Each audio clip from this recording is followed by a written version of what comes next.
जय श्री कृष्णा। आप सभी को महाशिवरात्रि 2026 की ढेरों शुभकामनाएं। प्रिय दर्शकों, आज के इस वीडियो में हम विशेष रूप से बात करेंगे आने वाली महाशिवरात्रि की। 2026 की महाशिवरात्रि कब है, क्या योग बन रहे हैं, महाशिवरात्रि का महत्व क्या है, इसकी महिमा क्या है। मैं आपके लिए शास्त्रों से संपूर्ण महिमा लेके आया हूं, जिसको जब आप सुनेंगे तो आपका मन शिवरात्रि का व्रत करने से अपने आप को रोक नहीं पाएगा। बहुत तो पूर्ण दिन होता है शिवरात्रि का। शिवरात्रि को लेके बहुत सी कुप्रथाएं भी चल रही हैं, उनके विषय में भी बताऊंगा मैं आपको कि कौन सी कुप्रथा है जिसको छोड़ देना चाहिए। क्या कहते हैं शास्त्र शिवरात्रि के दिन हमें कैसे व्रत करना चाहिए, शिवरात्रि का व्रत क्या सायंकाल को खोल दिया जाता है या अगले दिन पालन करना चाहिए, शिवरात्रि के व्रत के शास्त्रीय नियम क्या है, शिवरात्रि का व्रत करने से कितना पुण्य प्राप्त होता है, शिवरात्रि का व्रत करने का विधान क्या है, की महिमा क्या है, शिवरात्रि का क्यों व्रत करना चाहिए, पूजन करना चाहिए, भगवान शंकर की आराधना कब और कैसे करनी चाहिए, 4 प्रहर की पूजा से क्या प्राप्त होता है, और शिवरात्रि के दिन जो लोग भांग पीते हैं, गांजा फूंकते हैं, वो सही है या अनुचित है, इसके विषय में शास्त्र क्या कहते हैं। क्या ये शास्त्रों के सम्मत है कि उस दिन भांग पीनी चाहिए या नहीं पीनी चाहिए। भगवान शंकर के द्वारा इस व्रत का जो महिमा आवंटन किया गया है या इस व्रत के विषय में जो कहा गया है वो बताऊंगा आपको। अनेकों पुराण से, विशेष रूप से कुमार कार्तिकेय के स्कंद पुराण से जानकारी होगी, जिसमें शिवरात्रि की महिमा का विस्तार से वर्णन किया गया है। ये वृतांत भगवान शंकर के द्वारा स्वयं माता पार्वती को सुनाया गया, वह वृतांत भी इस वीडियो के माध्यम से आपके सामने होगा। इस प्रकार से संपूर्ण जानकारी आने वाली शिवरात्रि क्यों महत्वपूर्ण है, कैसे व्रत करना चाहिए, कैसे पूजन करना चाहिए, कब मनानी चाहिए, क्या इसकी महिमा है, आप इस वीडियो के माध्यम से जानकारी प्राप्त कर पाएंगे। आइए प्रिय दर्शकों, आरंभ करते हैं। आपसे निवेदन है कि वीडियो यदि थोड़ा सा भी उपयोगी लगे तो कृपया एक बार लाइक अवश्य कर दीजिएगा। भगवान शंकर की कृपा प्राप्त करने के लिए कमेंट बॉक्स में अवश्य लिखिएगा जय शिव शंकर या ओम नमः शिवाय। भगवान शंकर की कृपा से आपके जीवन का उद्धार होगा, आपका कल्याण होगा। आप देख रहे हैं प्राचीन मार्ग टीवी ज्योतिष संस्थान का प्रतिष्ठित यूट्यूब चैनल प्राचीन मार्ग टीवी धार्मिक। हम यहाँ पर सभी व्रत और त्योहारों की सही शास्त्रीय जानकारी प्रदान करते हैं। शास्त्र और पंचांग के आधार पर आपको बताते हैं कौन सी तिथि कब है, व्रत आदि कब करना है, क्या विधि है, क्या नियम है और क्या गलती नहीं करनी है। यदि आप सभी व्रत और त्योहारों की सही शास्त्रीय जानकारी पाते रहना चाहते हैं तो कृपया चैनल को सब्सक्राइब कीजिए और बेल आइकन को प्रेस कीजिए। जब आप सब्सक्राइब का बटन दबाएंगे तो वहां 1 घंटी का निशान बना हुआ आएगा, उसको अवश्य दबाइएगा, तभी आपको हमारे सारे वीडियो प्राप्त होंगे, अन्यथा आपसे जानकारी छूट जाएगी। आइए दर्शकों, जानकारी आरंभ करते हैं। क्या अद्भुत महिमा है महाशिवरात्रि की। मैं शुरुआत करूंगा पद्म पुराण से, जहां बड़ा स्पष्ट लिखा है कि चाहे मनुष्य किसी भी देवता का उपासक क्यों ना हो, चाहे मनुष्य भगवान विष्णु का पूजन करता हो, भगवान विष्णु का उपासक हो, चाहे आदि शक्ति का हो, गणेश जी महाराज का उपासक हो, चाहे सूर्यदेव की उपासना करता हो, सूर्यदेव का उपासक हो, किसी भी देवता का उपासक क्यों ना हो, यदि वो मनुष्य भगवान शंकर के महाशिवरात्रि व्रत को नहीं करता है तो उसे किसी उपासना का पुण्य फल प्राप्त नहीं होता है। अर्थात आप किसी भी पंथ से क्यों ना हो, शैव से हो, वैष्णव पंथ से हो या किसी भी पंथ को मानने वाले हो, सबके लिए शिवरात्रि का व्रत समान रूप से कल्याणकारी है और अवश्य करना चाहिए, अवश्य करना चाहिए, मतलब कंपलसरी है, करना ही करना चाहिए, क्योंकि कल्याण करने वाली रात्रि है। ये मनुष्य का कल्याण करने वाली रात्रि है और इसे महाशिवरात्रि इसीलिए कहा जाता है। 4 महारात्रि कही गई है, यूं तो आप जानते ही होंगे। उन 4 महारात्रि में से एक महारात्रि जो है वो महाशिवरात्रि की होती है। मैं आपको बताता हूं उस वृतांत के विषय में जो स्वयं माता पार्वती ने भगवान शंकर, जब माता पार्वती ने भगवान शंकर से प्रश्न किया तो किस प्रकार से भगवान शंकर ने इसकी महिमा, ये जानकारी स्वयं माता पार्वती को दी। भगवती जगदम्बा स्वयं भगवान शंकर से प्रश्न कर रही है कि हे भगवान, धर्म, काम और मोक्ष इस चतुर्वर्ग के आप ही तो देने वाले हैं। मनुष्य की भक्ति से प्रसन्न होकर आप ही मनुष्य को प्रदान करते हैं। तो हे प्रभु, आप ये बताइए कि आप किस पूजा से, किस पाठ से, किस व्रत से प्रसन्न होते हैं, आप प्रसन्न कैसे होते हैं। माता पार्वती ने भगवान शंकर से प्रश्न किया जिससे कि मनुष्य का कल्याण हो सके, क्योंकि भगवान शंकर सब कुछ देने वाले हैं। तो माँ कहती है कि आप मनुष्य का कल्याण करते हैं, धर्म देते हैं, उसके जीवन की सभी मनो इच्छाओं को पूरा करते हैं, पर प्रभु आपको प्रसन्न कैसे किया जाता है। एक मनुष्य क्या करे जिससे कि आप प्रसन्न हो कि उसकी इच्छाएं पूर्ण करें। ये बड़ा ही सुंदर माता पार्वती ने भगवान शंकर से किया। तब भगवान शंकर क्या कहते हैं, वो ध्यान से सुनिए। दान शंकर कहते हैं कि हे देवी पार्वती, फाल्गुन मास के आने पर, फाल्गुन मास के कृष्ण पक्ष की जो चतुर्दशी तिथि होती है, और चतुर्दशी तिथि को आश्रय करके जिस अंधकार में रजनी का उदय होता है, उसको शिवरात्रि कहते हैं। अर्थात फाल्गुन मास के कृष्ण पक्ष की चतुर्दशी की जो महारात्रि है वह शिवरात्रि समय होता है। और उस दिन जो व्रत उपवास करता है वह निश्चय ही मुझे संतुष्ट कर लेता है, अर्थात भगवान शंकर को प्रसन्न कर लेता है। ये एक जानकारी मैं बताता चलूं कि ये जो फाल्गुन मास के कृष्ण पक्ष की चतुर्दशी जब आती है तो दक्षिण भारत, गुजरात आदि प्रांतों में माघ मास की शुक्ल पक्ष की चतुर्दशी होती है। भगवान शंकर कहते हैं कि जो इसके व्रत को कर लेता है वह निश्चित ही मुझे कर लेता है। भगवान शंकर कहते हैं कि मैं अनंत प्रकार की धूप, दीप, नैवेद्य अर्पित करने से और पूजा करने से भी उतना प्रसन्न नहीं होता जितना इस दिन केवल उपवास व्रत करने से मैं प्रसन्न हो जाता हूं। तो इस प्रकार से शास्त्र कहते हैं कि जो शिवरात्रि का जो प्रमुख हो अंग, जिसे हम कहें, जो मूल जिसमें सारा छुपा है, जिसमें सारी शक्ति छुपी है, वो है शिवरात्रि का व्रत उपवास। शिवरात्रि कोई उत्सव मनाने के लिए नहीं है, शिवरात्रि का है उसके व्रत के लिए, उपवास के लिए और साधना करने के लिए। जो मनुष्य इस दिन व्रत करता है, उपवास करता है, साधना करता है, वह निश्चित ही अपनी उन्नति कर लेता है। तो मनुष्य को शिवरात्रि वाले दिन सूर्योदय से पहले उठ के स्नान आदि करके वस्त्र धारण करना चाहिए। तदोपरांत भगवान शंकर की विधि विधान से पूजा करने चाहिए। संकल्प करते हुए संकल्प करेंगे कि हे भगवान शंकर, मैं आज शिवरात्रि का व्रत करने का संकल्प करता हूं, इसे मैं सफलता पूर्वक कर पाऊं, इतनी मुझे शक्ति दीजिए और आप इसे स्वीकार कीजिए। ये मानसिक संकल्प आपने अवश्य करना है। या जब आप पूजन कर रहे हैं तो हाथ में जल लेकर आप संकल्प कीजिएगा। मैं शिवरात्रि की जब पूजा विधि बताऊंगा ना, तो उसमें आपको संकल्प भी बताऊंगा और कैसे पूजन करना है ये भी बताऊंगा। पर करना क्या है और महत्व क्या है, कैसे मनानी चाहिए शिवरात्रि, वो मैं अभी इस समय बता रहा हूं, उस पर ध्यान दीजिए। भगवान शंकर ने कहा कि व्रत करने से वो अत्यंत प्रसन्न हो जाते हैं। तो वर्णन आया कि प्रभु इसका व्रत कैसे करना चाहिए।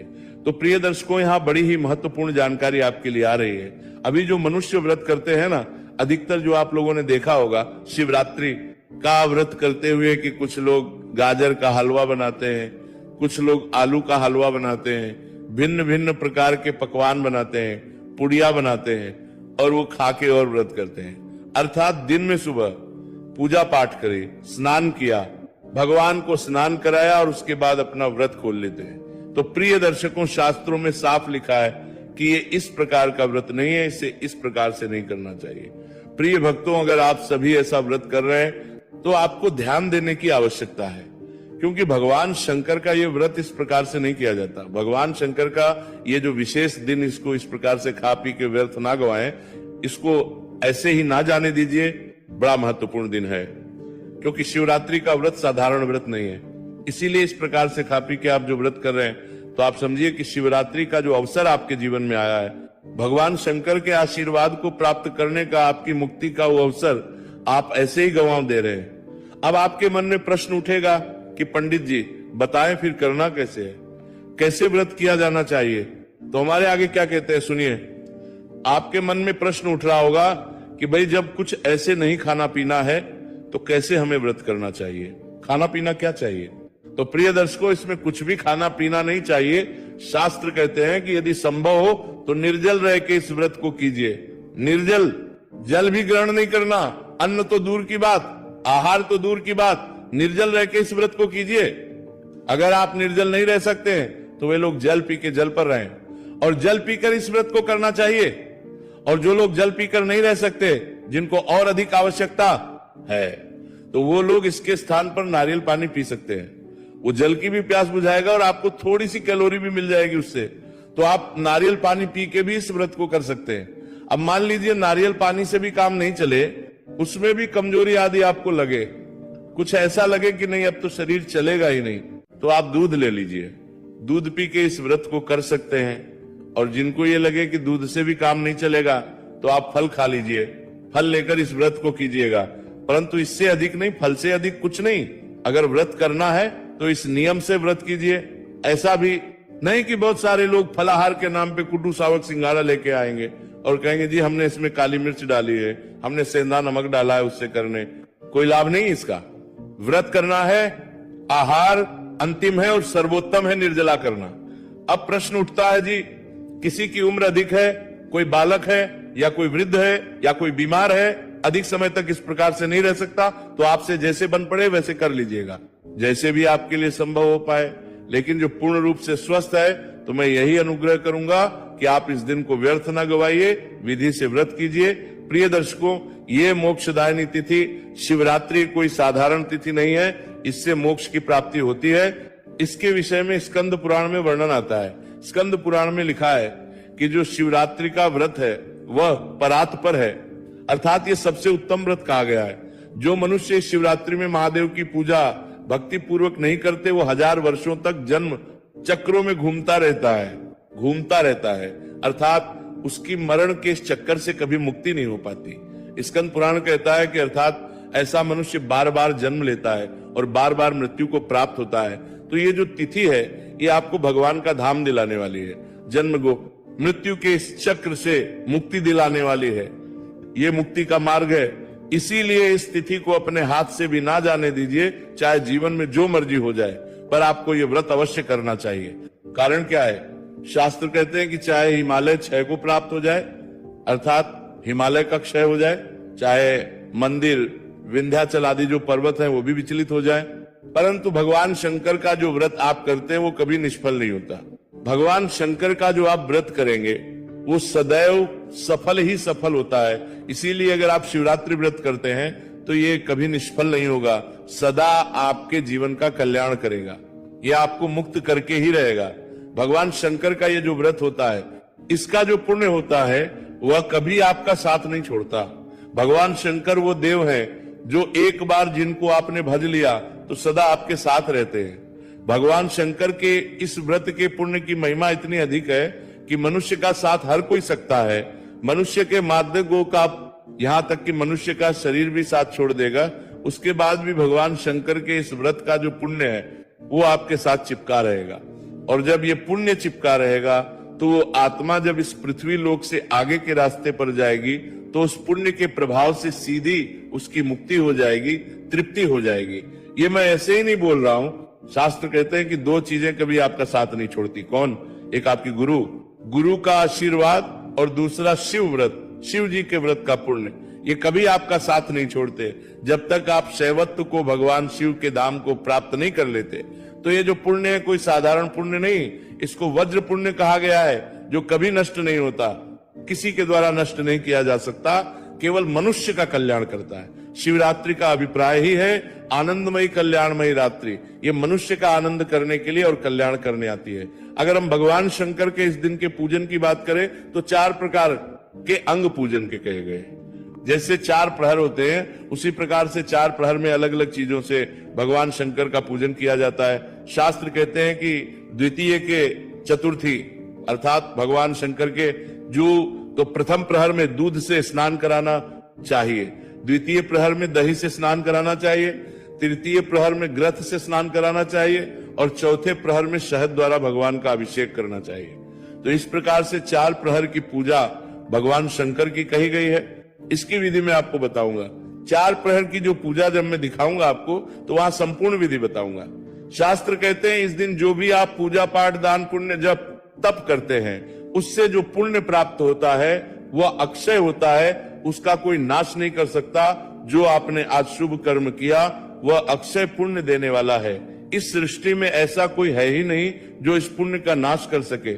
इसीलिए व्रत करना है, भगवान को स्नान कराना, आए जितना हो सके ओम नमः शिवाय या सांब सदाशिव इस मंत्र का जप करना है, 4 प्रहर की पूजा कर सके तो 4 प्रहर की कीजिए।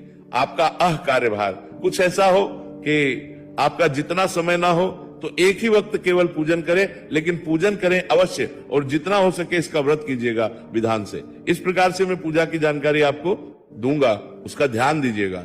यहाँ पर एक और महत्वपूर्ण जानकारी मैं देता जाऊं। कहा जाता है कि इस दिन भगवान को भांग का प्रसाद लगाना चाहिए और लोग इसी के सहारे स्वयं भांग पीते हैं और साथ में भांग पीने के साथ साथ गांजा फूंकने लग गए हैं लोग। विशेष रूप से इस दिन प्रसाद के रूप में उसको ग्रहण करते हैं।